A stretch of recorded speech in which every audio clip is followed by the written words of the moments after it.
اور میں تدخل قبورہا بذنوبہا، اور میں قبروں میں جائے گی تو اپنے گناہوں کے ساتھ جائے گی۔ اب یہ سنتے آئیں، سمجھتے جائیں کہ عمل غیر کا کس طرح نفع ملتا ہے۔ اور میں قبروں میں جائے گی تو اپنے بذنوبہا، اپنے گناہوں کے ساتھ جائے گی۔ وَتَخْرُجُ مِنْ قُبُورِهَا لَا ذَنُوبَ عَلَيْهَا، جب قبروں سے نکلیں گے ایک گناہ بھی ذمہ نہیں ہوگا۔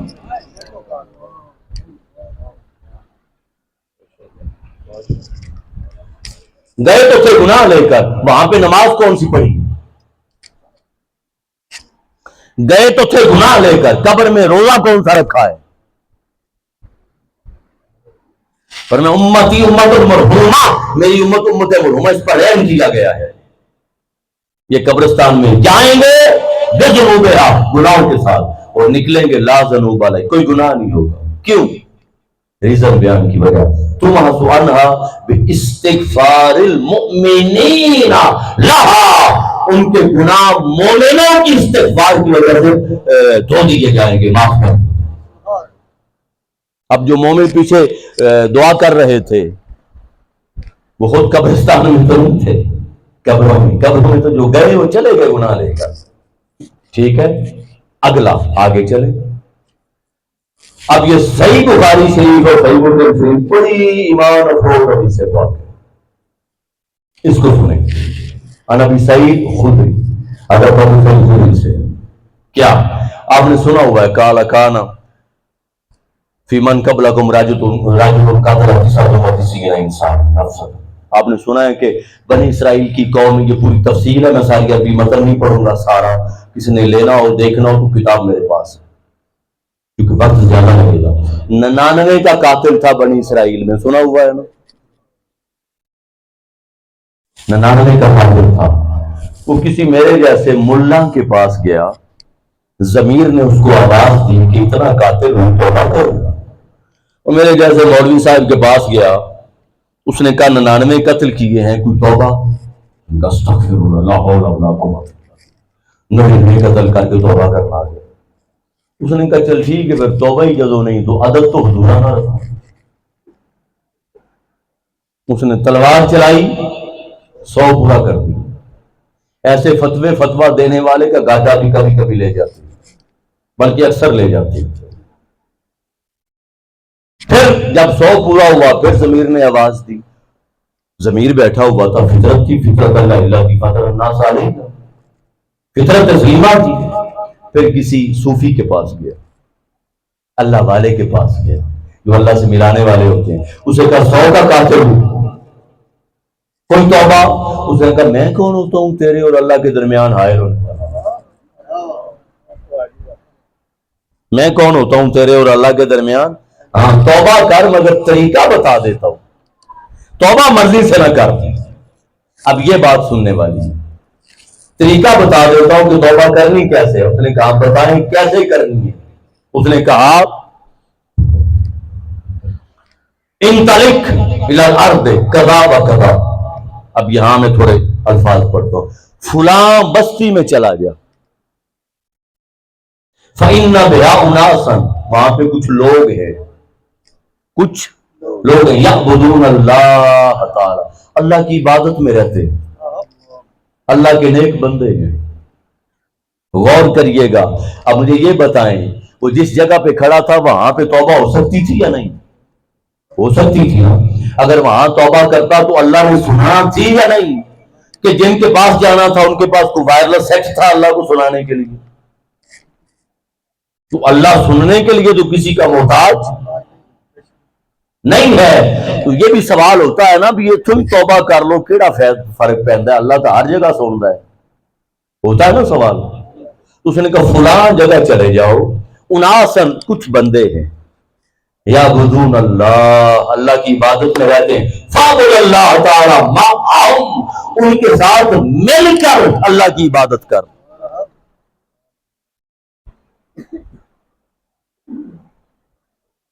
ان کے ساتھ مل کر اللہ کی ریزن کیا تھی؟ آپ نماز پڑھتے ہیں، سورہ فاتحہ جب تلاوت کرتے ہیں تو آپ کھڑے ہو کے ہاتھ باندھ کے اللہ کی بارگاہ میں عرض کرتے اہدنا الصراط المستقیم، اہدنا، اس کا معنی ہے مولا ہمیں سیدھا راستہ دکھا. ہمیں ہے جمع کا سیگا. اگر آپ گھر میں اکیلے ہو اور جماعت کے ساتھ نماز نہ پڑھ رہے تو پھر یہ کہہ سکتے ہیں کہ مولا مجھے سیدھا راستہ دکھا؟ نہیں کہہ سکتے. معنی ایک ہے، واحد اور جمع کا فرق آیا ہے. معنی میں فرق نہیں آیا، نہ مقصد میں فرق آیا. گھر میں ہو پھر بھی ہمیں کہو، مسجد میں ہو پھر بھی لفظ ہمیں کہو. مولا کیوں؟ اور میں چلو گھر میں ہو گئے تو کوئی طرح ہمسایہ بھی ہے، کوئی ادھر ہے. مولا حسن مجتبیٰ نے فرمایا کہ 40 گھروں تک ہمسایہ ہوتا ہے. 40 گھر ادھر، 40 ادھر، 40 ادھر اور 40 ادھر، 160 گھر. ہم ایک ہمسائے کا خیال نہیں رکھتے. تو 160 گھروں میں 10 لوگ ہوں گے، چلو زیادہ نہیں، جو پڑھ رہے ہوں گے، اور ہر کہہ رہا ہوگا مولا ہمیں. تو اپنے ساتھ وہ تجھے شریک کرے گا، تو اسے شریک کر. ممکن ہے تو اس قابل نہ ہو کہ تیری دعا قبول ہو سکے، اور ساتھ والے گھر میں میرا کوئی محبوب ہو جس کی دعا میں رد نہیں کرتا. جب وہ تجھے ملائے گا کہ مولا ہمیں، تو تیری تو قبول ہونی نہیں. جب اس کی ہونی ہے تو تیری پھر رد ہونی نہیں. جب اس کی ہونی ہے، کیونکہ اس کی دعا میں رد نہیں کرتا. اور ایسے نہیں میں کرتا، یہ میری شان نہیں ہے کہ 10 دعائیں اکٹھی آئیں تو 5 نکال دوں اور 5 قبول کر دوں. ایسے نہیں میں کرتا. اسی طرح فرمایا کہ یعبدوا فاعبد اللہ تعالی معہم، ان کے ساتھ مل کر اللہ کی عبادت کر. اور اگلا جملہ سننے والا ہے، فلا ترجع الی ارضک، اور دوبارہ کبھی اپنی زمین کی طرف نہ آنا. جس زمین پہ 100 قتل کیا، کیوں کہ فإنہا ارض سوء، یہ بری زمین ہے. زمین تو ایک ہی ہے ساری. اور وہ جو بستی میں لوگ رہتے تھے وہ بھی ساری بستی ولیوں کی نہیں تھی. کفر زیادہ تھا، چند ولی تھے، چند لوگ تھے. اب چند لوگوں کی وجہ سے اسے ارض مقدسہ کہا، اس کو ارض سوء کہا. اتنا فرق ہے. اب وہاں پہ جا کے جب اب اس کو سمجھ آ گئی عبادت کیسے کرنی ہے. اب حدیث پاک کے الفاظ، دوڑ پڑا. جب دوڑا اب یہ راستے میں تھا، موت آ گئی. توبہ نہیں کی، راستے میں تھا، موت آ گئی. جب راستے میں موت آئی تو جہنم کے فرشتے بھی آ گئے، جنت کے فرشتے بھی آ گئے. فاختصمت فیہ ملائکۃ الرحمہ اور ملائکۃ العذاب، جھگڑا ہو گیا عذاب اور رحمت کے فرشتوں کے درمیان. ان کا ہمارا مال ہے 100 کا قاتل ہے، ان کا نہیں، نیت کر کے چل پڑا تھا ہمارا مال. جھگڑا ہو گیا. اللہ پاک نے فرشتے کو کہا جاؤ فیصلہ کرو، جاؤ اور فیصلہ یہ کرو کہ انہیں کو زمین ناپ لے. زمین جدھر سے چلا ہے اگر وہ زمین کم ہے اور ولیوں کی طرف زمین زیادہ ہے تو جہنم والے لے جائیں، اور اگر سفر زیادہ طے کر آیا ہے اور ولیوں کی طرف زمین کم ہے تو جنت والے لے جائیں. اور حدیث پاک کے الفاظ ہے، حقیقت یہ تھی کہ ادھر زمین زیادہ تھی اور جدھر سے آیا تھا ادھر زمین کم تھی. ادھر اللہ پاک نے فرشتے کو کہا جاؤ ان کا فیصلہ کرو. فرشتے کو نیچے بھیجا، ادھر زمین کو حکم دیا، اے زمین ولیوں کی طرف سکڑ جا، اس کی طرف پھیل جا.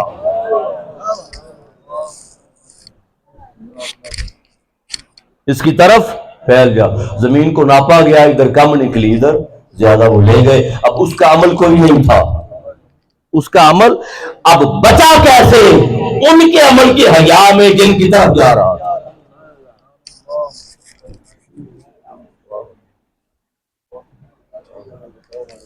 صحیح بخاری شریف، صحیح مسلم شریف متفق ہے ان کے عمل کی حیا میں جن کی طرف، ان شخصیات کی وجہ سے اللہ کو ان کا حیا تھا. بچا. اب آگے چلیں. آقا علیہ السلام نے فرمایا، انس بن مالک قال رسول اللہ صلی اللہ علیہ وسلم ان اعمالکم تبرأ ولا کاتبکم واشائرکم من الاموات، جو دنیا سے چلے جاتے ہیں تمہارے رشتہ دار، فیملی، خاندان، تمہارے اعمال ان پر پیش کیے جاتے ہیں.